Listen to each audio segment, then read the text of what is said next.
एक ही घर में रहने वाले कुछ लोग बहुत दुखी होते हैं और कुछ लोग बहुत सुखी रहते हैं। कुछ लोग चिंतित रहते हैं, कुछ लोग हंसते रहते हैं, कुछ लोग रात में भी नहीं सो पाते हैं, कुछ लोग दिन में भी सोते रहते हैं,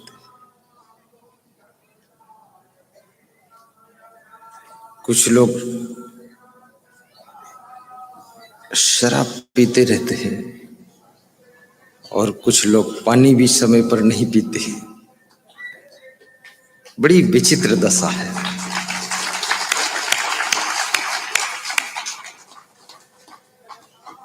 सदगुरु कबीर साहब कहते हैं,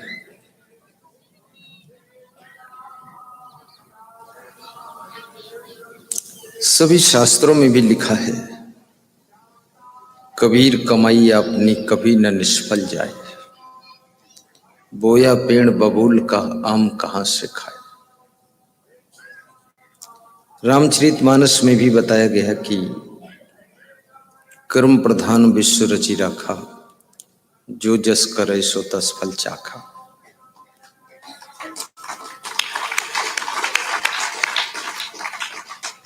क्योंकि मनुष्य का भाग्य उसके कर्मों से ही बनता है। अपना भाग्य बिगाड़ने में, बनाने में तुम स्वतंत्र हो। भाग्य को जितना अच्छा बनाना चाहो बना सकते हो और जितना बिगाड़ना चाहो तो बिगाड़ भी सकते हो।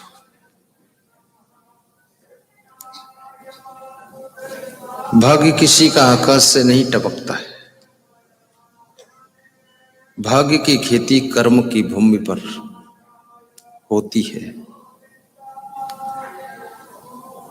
सारा खेल तुम्हारे कर्मों का ही है। और बड़ी मजे की बात यह है कि कर्म करने में तुम स्वतंत्र भी हो, लेकिन कर्म का फल भोगने में परतंत्र हो।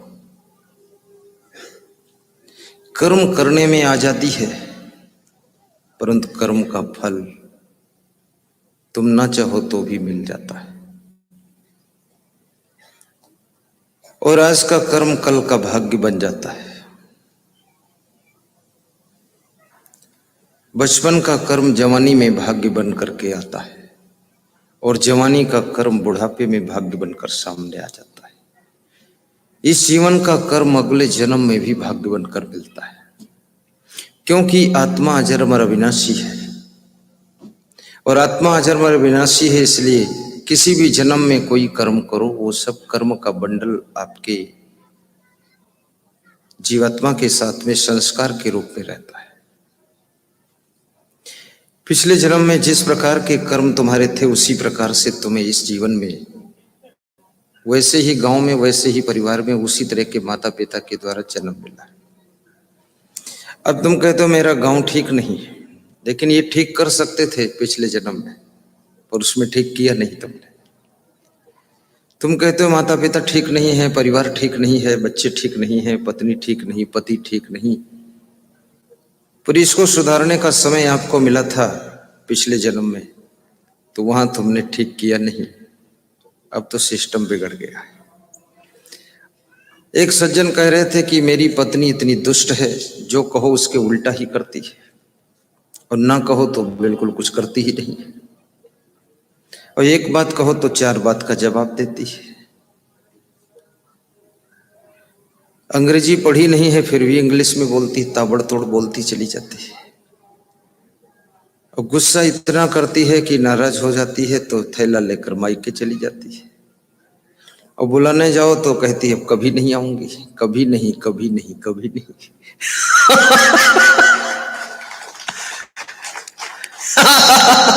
हमारे संत लोग भजन गाते हैं, कभी नहीं, कभी नहीं, कभी नहीं। अब क्या मेरी जिंदगी इस नरक में ही बीत जाएगी? तो मैंने कहा इसमें क्या कोई संदेह भी है क्या? बीत ही रही है, बीत जाएगी। बोले जिंदगी में कभी सुख नहीं मिला।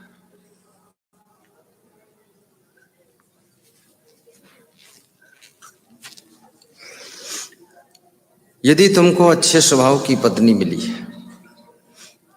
प्रेमी स्वभाव का चरित्रवान पति मिला है, अच्छे सच्चे महान गुरु मिल गए और बच्चे भी आपके अच्छे विचार के, तो इतना समझ लेना कि तुमने पूर्व जन्म में बहुत अच्छे कर्म किए थे, अच्छा पुण्य किया था, बहुत कुछ दान किया था, बहुत कुछ सेवा सत्कार परोपकार किया था, जिसके प्रभाव से ये आज सब तुमको अच्छा मिला है।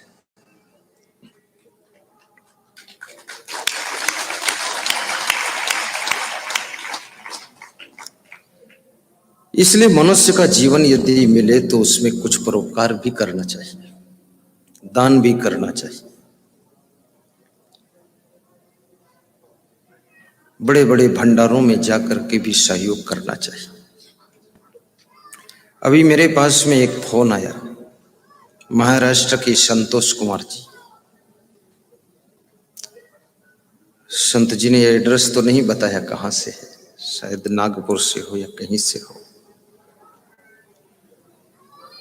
तो कह रहे थे कि आने का पूरा इरादा था, लेकिन मां को शुगर की बीमारी है, पुरानी है बीमारी,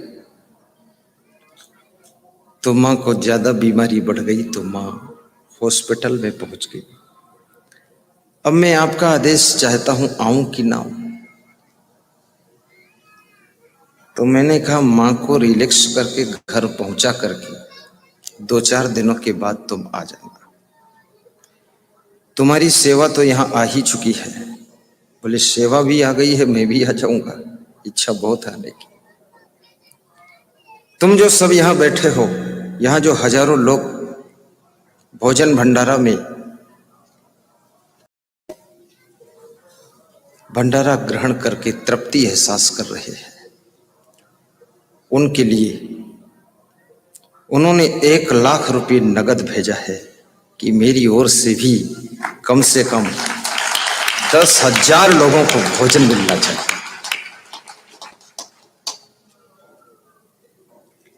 और ये परोपकार का फल, सेवा का फल, दया का फल कभी निष्फल नहीं होता है। जिंदगी का थोड़ा सा समय मिलता है, क्या करना है ये आपको डिसीजन लेना है, कैसे करना है, कहां करना है, कब करना है, और करने का भी अवसर जीवन में आपको मिलता है। करना न करना ये तुम पर निर्भर है।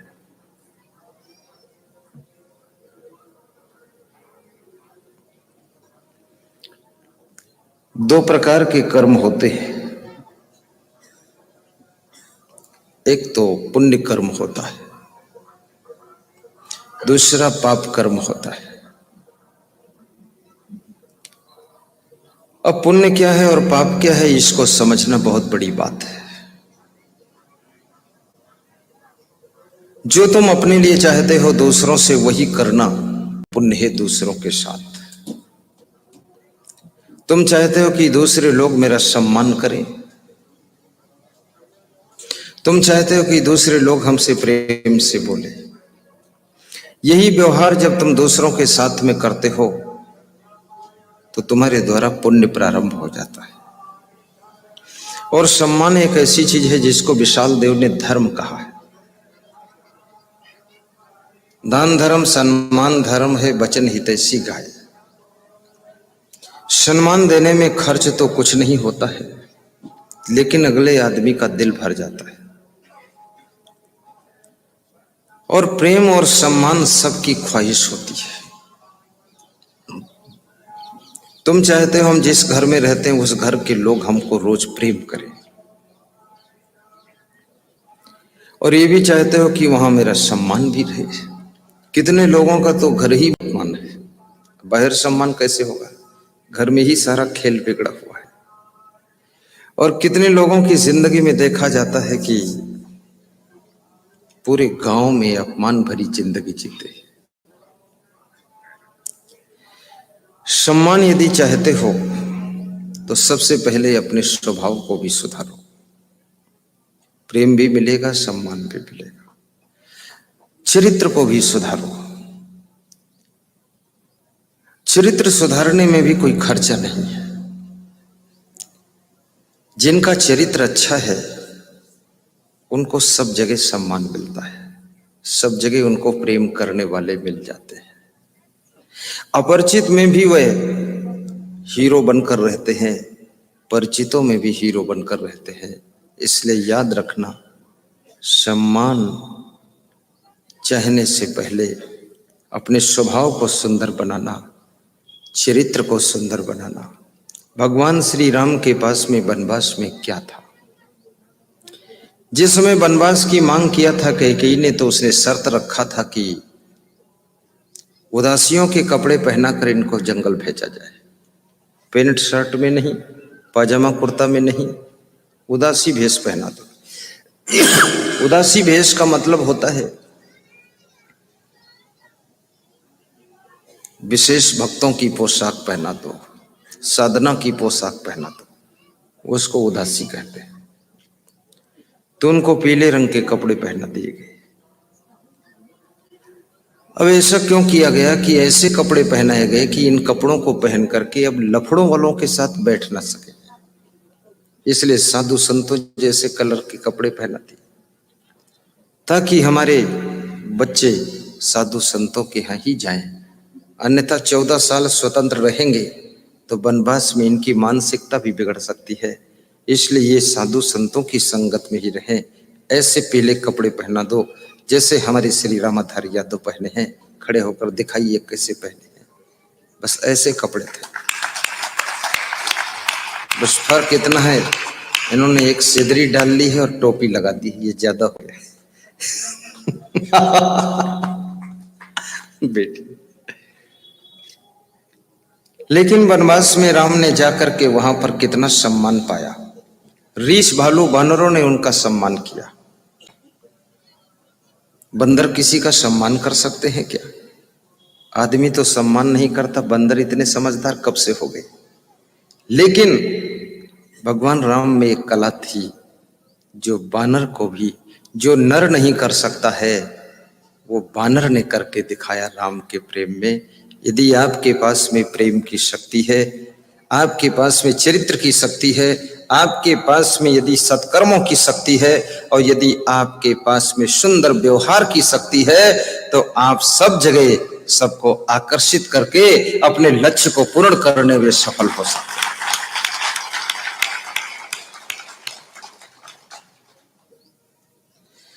समय को भी रीडिंग करना सीखो कि समय आज कैसा है। समय में परिवर्तन होता है, माहौल बदलता है, लोगों के विचार आपके प्रति भी चेंज होते रहते हैं। इसलिए लोगों को भी रीडिंग कीजिए, समय को भी रीडिंग कीजिए, माहौल को रीडिंग कीजिए।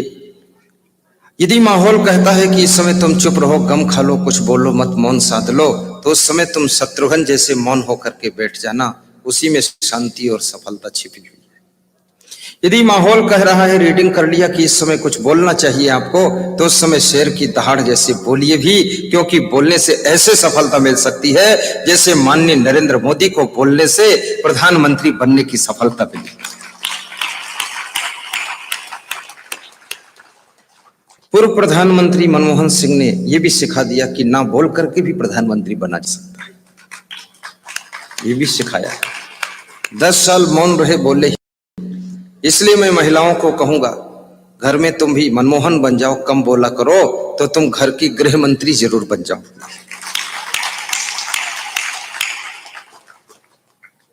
महिलाओं के सामने सबसे बड़ी समस्या ये रहती है कि महिलाएं बोले तो कहां बोले, घर ही में रहती है दिन रात।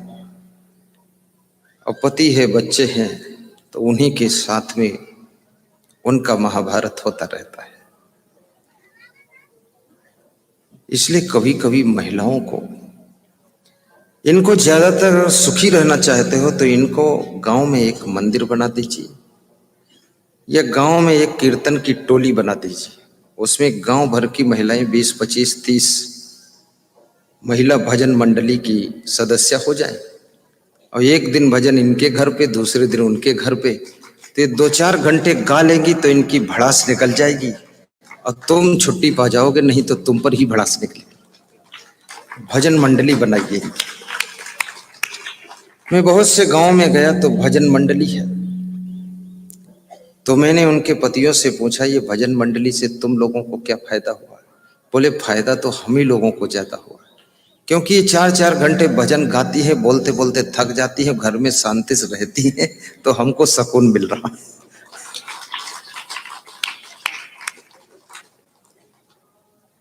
और जिसके घर में पति पत्नी दोनों मिलकर के भजन गाते हैं, दोनों मिलकर के सत्संग सुनते हैं, तो फिर क्या पूछना। और भजन तो एक ऐसी चीज है जो आपको अंदर से आनंदित कर देता है। आप अकेले भी गा सकते हो, साधु संतों को भी भजन गाना चाहिए, कभी भी गुनगुनाइए, स्नान करते समय गुनगुनाइए। बहुत कम ऐसे लोग हैं जो कुछ गाते ना हो, गुनगुनाते ना हो, लेकिन क्या गाते हैं, क्या गुनगुनाते हैं, ये बात बड़ी विचारणी है। बहुत से लोग तो पिक्चर के गीत गाते रहते हैं कि जिंदगी धूल धूल हो गई, रेत रेत हो गई, खोपड़ी ऊपर उड़ गई, केवल रुंड मुंड निकल गया सब। बहुत पागल लोग हैं। ये पिक्चर के गंदे गीत गाने से तुमको शांति कभी नहीं मिलेगी, क्योंकि उससे मन और ज्यादा चंचल होगा। चंचल मन शांति को जन्म नहीं देता है, चंचल मन अशांति को जन्म देता है। और मन को चंचलता से रोकना है तो स्वाध्याय कीजिए, प्रवचन श्रवण कीजिए, गुरु का दर्शन भी कीजिए, थोड़ा गुरु की सेवा में भी हाथ बटाइए। जैसे यहां पर बहुत से भक्तगण आए हैं, तन मन धन से सेवा दे रहे हैं। कोई भंडार गृह में परोसने की सेवा कर रहा है। मंदसौर जिले से, मध्य प्रदेश से घनश्याम आदि हलवाई की टीम आई है। इतना सुंदर भोजन बनाते हैं कि जो देखेगा उसी का खाने का मन हो जाएगा। मन से सेवा कर रहे हैं।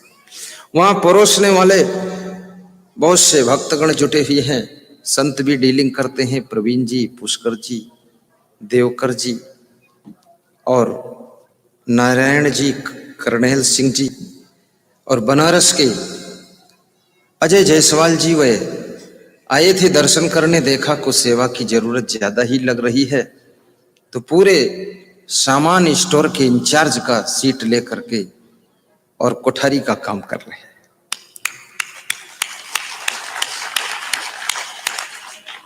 हमारे मिलिट्री के बहुत सुंदर मिलिट्री में सर्विस करने वाले, जम्मू कश्मीर में सर्विस किया, अरुणाचल में किया, दिल्ली में ट्रांसफर होकर आ गए हैं, राजकुमार जी, ये भी आए थे दर्शन के लिए। देखा कि सेवा ज्यादा ही है, तो मेरे पास में सेवा की ड्यूटी लिया, क्योंकि मिलिट्री के जवान हैं, तो मैंने कहा मेरे पास रहो। अपार श्रद्धा। एसपी सिंह जी हैं, इन्होंने जो है कलेक्शन की पूरी सेवा किया, पूरा कलेक्शन। 1 महीने तक 80 कुंटल अनाज इकट्ठा करके यहां अर्पित कर दिया है। 80 कुंटल। पहलवान सिंह है, ये प्रचार प्रसार की सेवा में लगे हुए। देखो कैसे मुस्कुरा रहे हैं, एक छोटे बालक जैसे हंस रहे।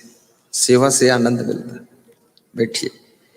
ये हमारे परम भक्त श्री जिला पंचायत सदस्य खड़े हो।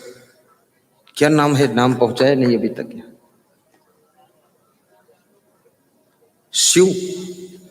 शिव नारायण यादव। देखो कितने अच्छे आदमी। आज सबसे बड़ी माला लेकर आए थे पहनाने के लिए, कि गुरुदेव के प्रथम दिन ऐसी माला पहनाऊं। उनको याद भी आया कि प्रयाग क्षेत्र में कुछ अच्छे लोग भी रहते हैं। अब माला आज लाए हैं, माल कल ले आएंगे कुछ।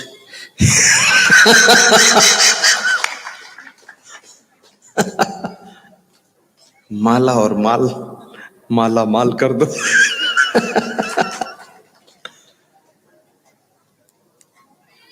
हमारा धर्म हो सेवा, हमारा कर्म हो सेवा। ये नेपाल तरफ से हमारे एक संत आए हुए, खड़े हो, दाढ़ी वाले। ये कह रहे थे कि आपका प्रोग्राम भी कराऊंगा, और नारियल काट रहे थे तेज तेज। प्रसाद बना रहे थे। इतनी दूर से आए फिर भी सेवा में लग गए। मैं उनको भी शुभकामना करता हूँ। राम नरेश भी सेवा में लग गए। खड़े हो जाए करो फट से। हमारे साथ में जितना संत है वो सेवा में इतना डूब गया है। संतों के कोठारी रामदास जी, संत भंडारा के प्रमुख भंडारी मनसमन जी, प्रमुख प्रचारक संजय जी और श्री लवकुश जी, और एक से एक धुरंधर संत इसमें। साहित्य विभाग का कंट्रोल एडिटर इंचार्ज सतकर जी, भगवान जी, कैलाश जी, अनिल जी, और कार्यालय के विभाग को अच्छी तरह संभालने वाले निरीक्षक हितकर जी, और इलेक्ट्रिक सिस्टम को संभालने वाले हमारे धर्माधिकारी शीलकर जी, पूरा मैनेजमेंट यहाँ का करने वाले प्रवीण जी और संजय जी, और उनको भी मैनेज करने वाले, मार्गदर्शन देने वाले देवकर जी, चीफ मैनेजिंग डायरेक्टर, ये सेवा में लगे हुए हैं। और विशेष भक्तों के स्वागत बिस्तर आदि का प्रबंध हमारे कृष्णा जी कर रहे हैं। हमारे साथ में सेवा ब्रजपाल जी, दिनकर जी, आदित्य जी, नारायण जी, दिलीप जी, सुनील जी, ये सब सेवा में लीन है। सेवा बहुत बड़ी चीज है। यहां पर कार्यालय को संभालने वाले हरीश जी शांति व्यवस्था में भी ध्यान रखते हैं। आरती पूजन गणेश जी। गणेश जी ने पूछा क्या करूं, हमने कहा आरती पूजन, जय गणेश देवा, आ जाओ। और मैं सब भक्तों से कहूंगा कि सेवा में पूरा हाथ बटाइए। शाहजहानपुर से पधारे हुए हमारे भक्त भी सेवा में डूबे हुए हैं। आज कई दिनों से सेवा दे रहे पति पत्नी। तुमसे सबसे भी मेरा यही निवेदन है कि कम से कम 4-5 घंटे सेवा करो, 3-4 घंटे प्रवचन सुनो, 4-5-6 घंटे मेला दर्शन भी इच्छा हो कर लो, और 10 घंटे गंगा जी में डुबकी मारकर अंदर ही बैठे रहो। वो भी अच्छा है। रात भर अंदर ही नींद लो कि गंगा भैया गोद में सुला लो मुझको, अब मैं निकलूंगा नहीं।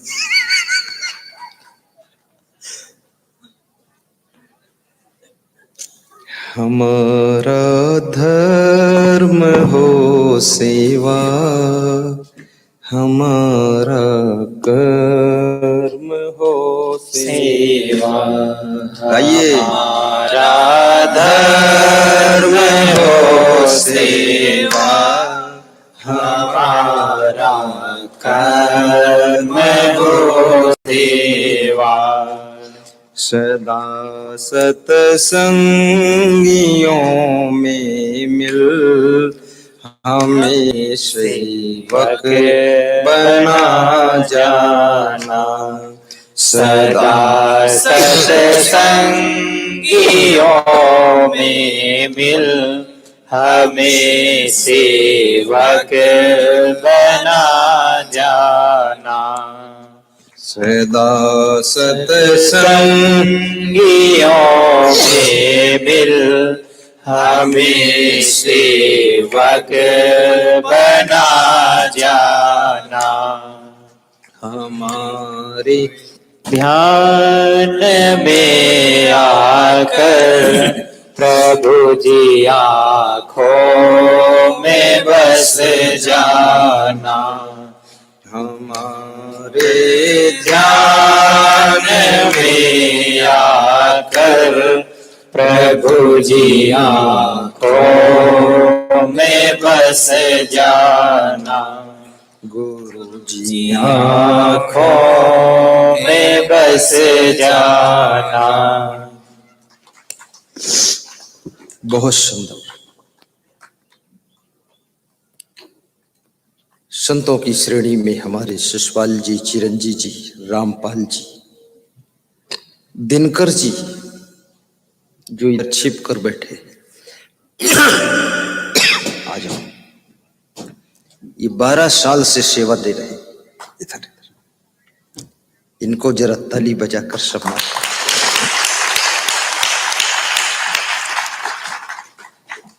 पूरे सामान की जिम्मेदारी निभाते हैं।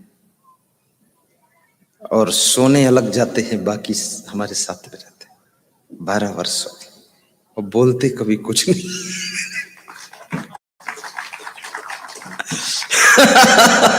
और एक भी सामान कहीं बोलता नहीं, दूसरे का लाते नहीं, अपना छोड़ते नहीं।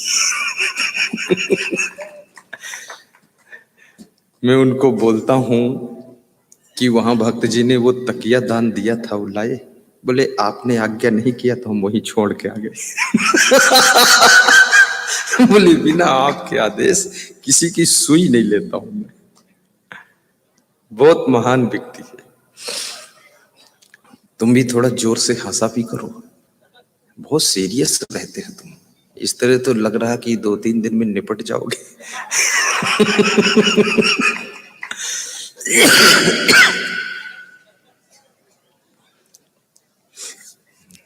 सब साधु संतों को भी मैं प्रणाम करता हूँ। उधर बड़े बड़े महात्मा बैठे हैं लाल वस्त्रों में, गैरिक वस्त्रों में, उनके लिए भी ताली बजा दिया करो।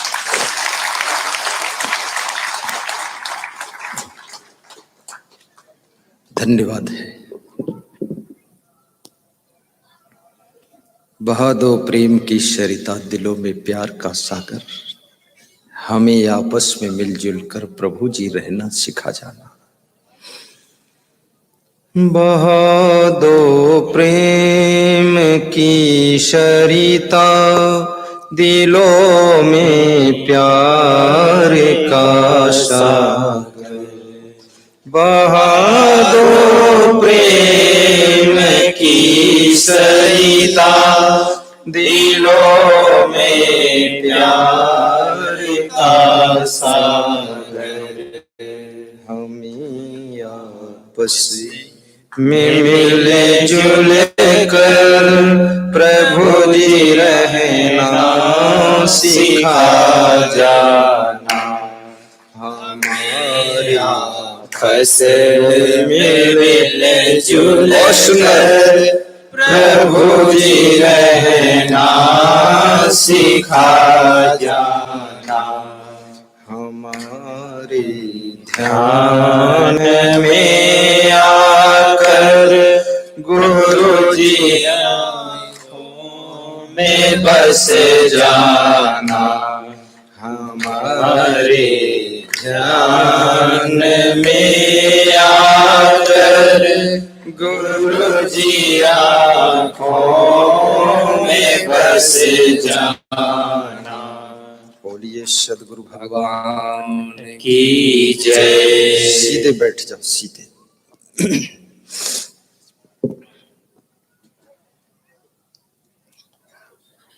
तुम्हारे घर की व्यवस्था कुछ गड़बड़ हो, लेकिन उस गड़बड़ व्यवस्था में आप अपने स्वभाव को बिगड़ने से बचाना। यदि आपका स्वभाव ठीक रहा तो आपके स्वभाव के प्रभाव से आपकी व्यवस्था भी ठीक हो जाएगी। गौर करना। यदि वाणी आपकी अच्छी है तो आपकी व्यवस्था भी एक दिन अच्छी हो जाएगी, और विचार आपके यदि अच्छे हैं तो एक दिन घर का सारा सिस्टम अच्छा होगा। और यदि कर्म भी अच्छे हैं और आपका चरित्र भी अच्छा है तो आपका घर स्वर्ग बनेगा। स्वर्ग में तो किसी का घर नहीं बन सकता है, ये बात शायद आपको पता नहीं है। इसको पता कर लो, स्वर्ग में तुम्हारे लिए कोई प्लाट नहीं है जो वहां घर बनाओ। लेकिन इस प्रकृति ने, इस कुदरत ने ऐसा आपको शक्ति प्रदान किया है कि स्वर्ग में तो घर नहीं अपना बना सकते हो, पर अपने घर में तुम स्वर्ग जरूर बना सकते हो।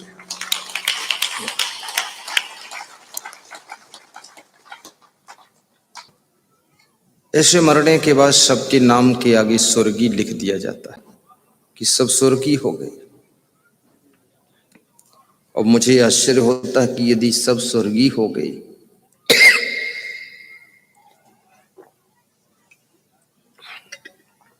नरकी कोई हुआ ही नहीं। पूरा नरक खाली पड़ा होगा। और स्वर्ग में तो इतनी भीड़ पहुंच चुकी होगी, आज तक कितने लोग मर चुके हैं, वो स्वर्ग में सब पहुंच चुके हैं। वहां भी 20-20 मंजिल बनाकर रह रहे।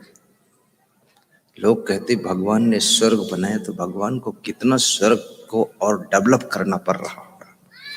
जैसे भारत देश की सरकार को रोडों को चौड़ा करना पड़ रहा है, ऐसे स्वर्ग का भी विकास बहुत तेज चल रहा होगा। कुछ फार्म डालो, हो सकता स्वर्ग में नौकरी मिल जाए, वहां को डेवलप करो।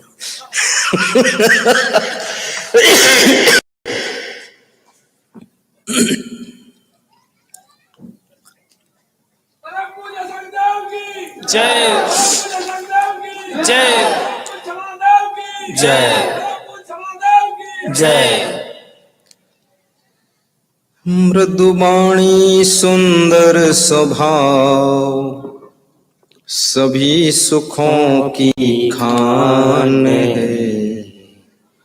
प्रेम की गंगा बहे जहाँ पर, वह घर स्वर्ग समान। प्रेम की गंगा बहे जहाँ पर, वह घर स्वर्ग समान है। वह घर स्वर्ग समान है। मृदुवाणी सुंदर स्वभाव हो, मृदुवाणी सुंदर स्वभाव, सभी सुखों की खान है। प्रेम की गंगा बहे जहाँ पर, वह घर स्वर्ग समान है। प्रेम की गंगा बहे जहाँ पर, प्रेम की गंगा बहे जहाँ पर, वह घर स्वर्ग समान है। वह घर स्वर्ग समान है। वह घर स्वर्ग समान है। बोलिए सद्गुरु भगवान की जय।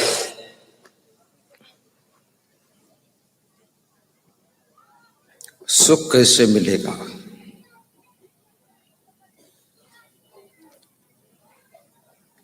चाणक्य ने कहा है,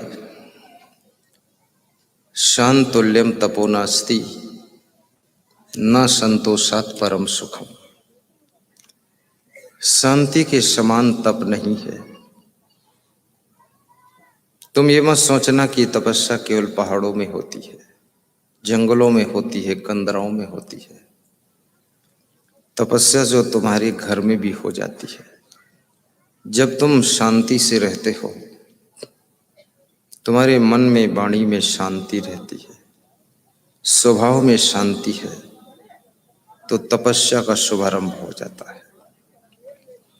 इसलिए मैं निवेदन करूंगा कि शांति बनाने से मिलती है और शांति कहीं ढूंढने से नहीं मिलती। शांति चाहते हो थोड़ा कम बोला करो, शांति चाहते हो बेईमानी न किया करो, शांति चाहते हो कि दूसरे को गुमराह मत करो, शांति चाहते हो तो आपस में क्षमता सहनशीलता रखा करो, शांति चाहते हो तो नंबर 1 पर दौड़कर काम किया करो, आलस्य मत किया करो। आलसियों के घर में शांति नहीं रहती। आलसी भी 1 से 1 नंबर 1 है, बहुत आलसी है। 2 बैल आलसी थे एक किसान के पास में। किसान खेती करता था और उसके दोनों बैल आलसी थे। दोनों बैल एक दिन आपस में चर्चा कर रहे थे कि तू कितना बड़ा आलसी है। तो एक बैल ने कहा, मैं इतना बड़ा आलसी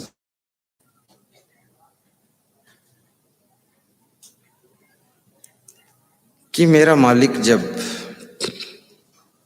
हल और माची उठाकर लाता है तो उसको देखते ही मैं खूंटा में खड़े खड़े बंधे बंधे गिर जाता हूं धड़ाम से। मैं इतना बड़ा आलसी।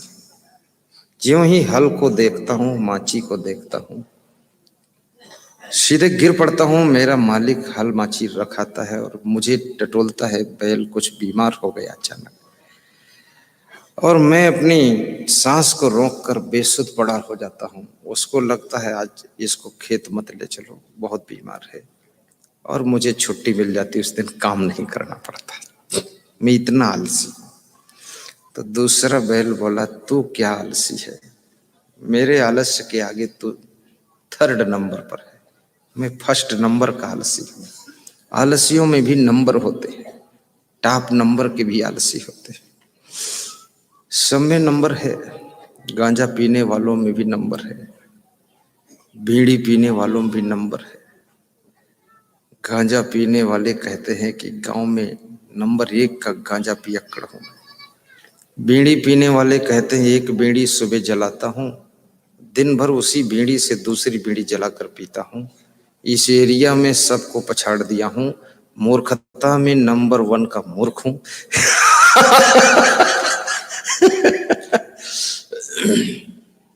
ये गलत कामों में नंबर 1 पर आना, तो मूर्ख तो है ही है नंबर 1 का।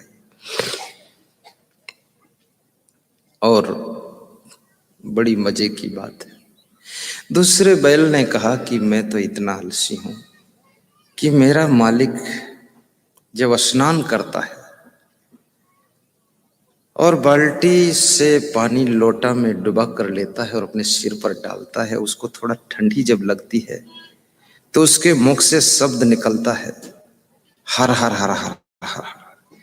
तो मैं सोचता हूं इसने खेत में मुझको हर हर बोलना शुरू किया, नई हराई डाल दिया है, इसलिए मैं हर हर भनक पड़ी मेरे कान और मैं नांदन पर गिरे उतान। नांदों में चारा खा रहा था, वहीं उतान गिर जाता हूं। तो मेरा मालिक सोचता क्या हो गया इसको, तुम तो माची और हल देख करके गिरते हो, मैं तो स्नान में हर हर बोलता उसी में उतान गिरता हूं। किसी मनुष्य को ये नहीं सोचना चाहिए कि हम ही आलसी है, जानवरों में भी आलसी है, बहुत आलसी। कुत्तों में भी आलसी कुत्ता है, बैठा रहता रास्ते में 10 बार हटो, हटता ही नहीं। भैंसों में भी आलसी है, हर योनि में आलसी है। क्यों? क्योंकि आत्मा तो वही सब भ्रमण कर रही है, खाली शरीर बदलता है। शरीर बदलने से उनके कोई संस्कार थोड़े बदल जाते। शरीर बदल गया, मनुष्य के शरीर से भैंस बनकर पैदा हो गए, पर आदत वही है। अब भैंस में गाली नहीं दे पाते हैं तो सींग से भेजते रहते, क्रोध वहां भी आता है। आपके घर में 4 भैंस पली है, 1 भैंस क्रोधी है। चारा सबको तुम बराबर देते हो, पानी देते हो, लेकिन 1 भैंस ऐसी तुमको देखकर नाक की सांसों से जोर से हवा फेंकती, फुर्र उड़ा दूंगा, मार दूंगा। ऐसी ये स्वभाव है। लेकिन अब भैंस है, बैल है, ऊंट है, पशु पक्षी है, ये अपने स्वभाव को बदल नहीं सकते, और मनुष्य जीवन में अपने स्वभाव को बदला जा सकता है। यही मनुष्य जीवन की विशेषता है। इसीलिए कहा गया कि बड़े भाग्य मानुष तन पावा, सुर दुर्लभ सद ग्रंथन गावा। बड़ा विचित्र है ये, बड़े भाग्य मानुष तन पावा। मैं तो आपसे निवेदन करूंगा कि इस मनुष्य जीवन की जितनी विशेषताएं हैं उनका फायदा उठाइए। इसमें पहली व्यवस्था यह है कि अपने आप को तुम बदल सकते हो, चेंज कर सकते हो, ये सबसे बड़ी सुविधा है। दूसरा, इस मनुष्य जीवन में स्वतंत्रता भी है। आप इच्छा अनुसार सत्संग में भी बैठ सकते हो, और जहां नाच कूद हो रहा हो वहां भी बैठ सकते हो। आप अपने स्वतंत्रता के अनुसार प्रेम से दूध भी पी सकते हो, दारू भी पी सकते हो।